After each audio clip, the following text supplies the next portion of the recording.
आप इस वर्ष क्रेडिट कार्ड लेने की सोच रहे हैं तो कुछ बातों का ध्यान रखें क्रेडिट कार्ड लेते समय। तो इस वीडियो में हम क्रेडिट कार्ड से संबंधित जो फीस एंड चार्जेस लगते हैं क्रेडिट कार्ड पर, तो हम उसी के ऊपर चर्चा करेंगे। तो चलिए वीडियो को शुरू करते हैं। तो जैसे कि क्रेडिट कार्ड पे एनुअल फीस लगती है, इंटरेस्ट फीस लगती है, लेट पेमेंट फीस लगती है, बैलेंस ट्रांसफर फीस लगती है, एटीएम विड्रॉल फीस लगती है, कैश ओवर लिमिट फीस लगती है, फॉरेन ट्रांजैक्शन फीस लगती है। तो यही सब fees and charges credit card के ऊपर लगते हैं। तो चलिए हम एक उदाहरण से यहाँ पे समझेंगे।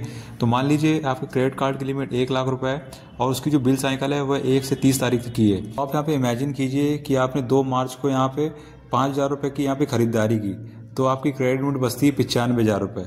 उसके बाद आपको 15 मार्च को फिर से एक बार खरीदारी करने का मन करता है, तो आप यहाँ पे 1,000 रुपये और खर्च कर देते हैं, तो आपकी क्रेडिट लिमिट बचती है 94,000 रुपये। उसके बाद आप महीने के अंत में 25 मार्च को फिर से एक बार खर्च कर देते हैं, तो 2,000 रुपये यहाँ पे, तो आपकी जो क्रेडिट लिमिट बचती है वो बचती है यहाँ पे 92,000 रुपये।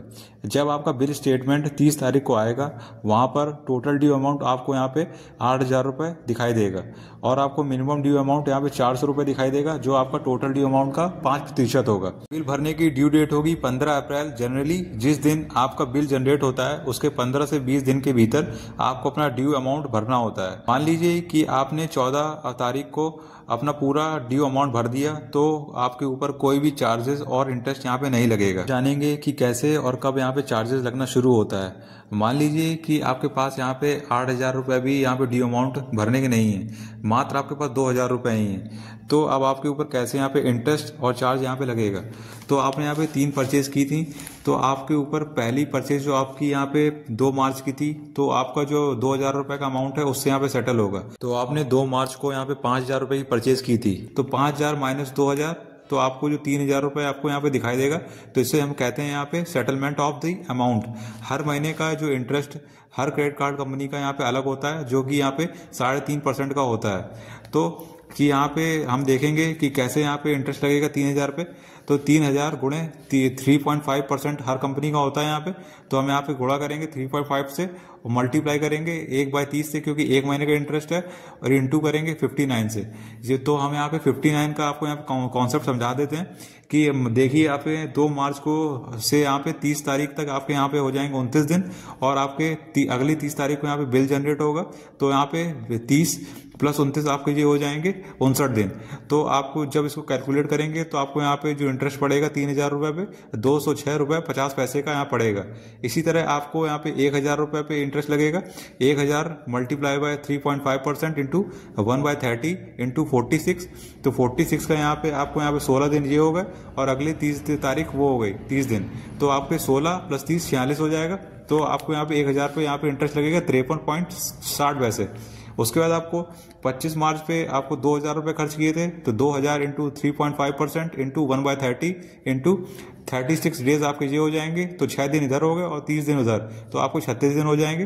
तो आपको यहाँ पे 84 रुपये आपको यहाँ पे इंटरेस्ट देना पड़ेगा। तो आपके ऊपर यहाँ पे जो इंटरेस्ट लगेगा वो 344 रुपये 10 पैसे लगेगा, और आपको यहाँ पे 18% GST नहीं भूलना है। तो जो GST यहाँ पे 61 रुपये 93 पैसे लगेगा। तो जो आप दोनों को जोड़ लेंगे तो आपका टोटल इंटरेस्ट यहाँ पे 406 रुपये का यहाँ पे बनेगा। तो ये 406 रुपये है, इसे हम इंटरेस्ट भी कहते हैं और इसे हम फाइनेंस चार्ज भी कहते हैं। ये इंटरेस्ट आपको 8,000 की खरीदारी पर लगा है। यहाँ पर मात्र आपने 2,000 रुपये देकर मिनिमम ड्यू अमाउंट यहाँ पे कर दिया था। तो हम यहाँ पे कैलकुलेशन देख लेते हैं कि 6,000 रुपये पे आपको यहाँ पे कितना इंटरेस्ट लगेगा। तो 406 डिवाइडेड बाय 6,000 इंटू 100, तो आपको यहाँ पे 6.76% का यहाँ पे इंटरेस्ट लगेगा 6,000 पर। अगर आप ये 2,000 रुपये पे ना करते तो आपको पूरे 8,000 पर इंटरेस्ट देना पड़ता, जो कि इससे ज़्यादा होता। इसके अलावा हम लेट पेमेंट फीस की भी बात कर लेते हैं, जो कि हर बैंक का अलग अलग होता है। मान लीजिए किसी बैंक का यहाँ पे लेट पेमेंट फीस 500 रुपये है, जो कि 500 रुपये होता ही है, और प्लस 18% GST, तो आपको यहाँ पे लगेंगे लेट पेमेंट फीस के 590 रुपये। तो एक बात का ध्यान रखें, लेट पेमेंट फीस तभी लगती है जब आप मिनिमम ड्यू अमाउंट भी नहीं पे करते हैं। तो late fees plus interest charges, जो कि पिछले चार्जेस से ज्यादा ही निकलता। मान लीजिए कि आपके 8,000 पे 500 रुपये यहाँ पे इंटरेस्ट निकलता, प्लस 590 रुपये आपके लेट पेमेंट फीस के, तो ये हो जाता 1,090 रुपये। आपके ऊपर ये चार्जेस लगते ही लगते अगर आप अपने ड्यू डेट पर एक भी पेमेंट ना करते, मतलब 0 पेमेंट।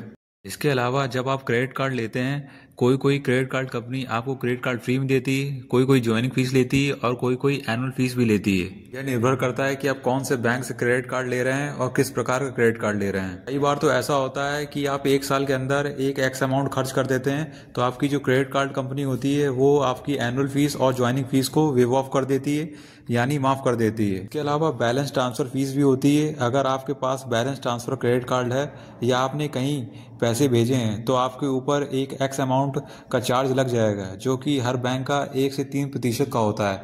इसे हम फ्लैट फीस भी कहते हैं। इसके अलावा एटीएम विड्रॉल चार्जेस भी लगते हैं। तो अगर आपके पास क्रेडिट कार्ड है तो आपको एटीएम से कैश तो बिल्कुल भी नहीं निकालना चाहिए। जिस दिन आप यहाँ पे पैसे विड्रॉ करते हैं एटीएम से तो उसी दिन से इसमें इंटरेस्ट लगना चालू हो जाता है। तो इसमें बस 50 डेज का यहाँ पे इंटरेस्ट फ्री लोन वाला कोई इसमें स्कीम नहीं है, तो इस बात का बिल्कुल ध्यान रखें। इसके साथ ही एक चार्ज और होता है कैश विड्रॉल चार्ज, जो कि 500 रुपये होता है। लेकिन अगर आप एक एक्स अमाउंट विड्रॉ करते हैं एटीएम से तो उसके ऊपर यहाँ पे कंपनी द्वारा चार्ज किया जाता है कि आप यहाँ पे अगर कैश विड्रॉ करेंगे एटीएम से तो आपके ऊपर इंटरेस्ट प्लस चार्जेस लगाए जाएंगे। इसके बाद लगता है credit over limit charges. Generally हमें करना नहीं चाहिए लेकिन बहुत सारे लोग कर देते हैं। जो लोग क्रेडिट ओवर लिमिट कर देते हैं उन्हें अपने क्रेडिट कार्ड लिमिट का 30% ही उपयोग करना चाहिए। जो लोग क्रेडिट कार्ड की 30% ज्यादा यहाँ पे लिमिट का उपयोग कर लेते हैं तो बैंक द्वारा यहाँ पे चार्जेस लगाए जाते हैं, जो कि हर बैंक का यहाँ पे अलग अलग होता है। और अंत में है आपका फॉरेन ट्रांजैक्शन चार्ज, जो कि यहाँ पे जिसके सगे संबंधी देश के बाहर रहते हैं तो वो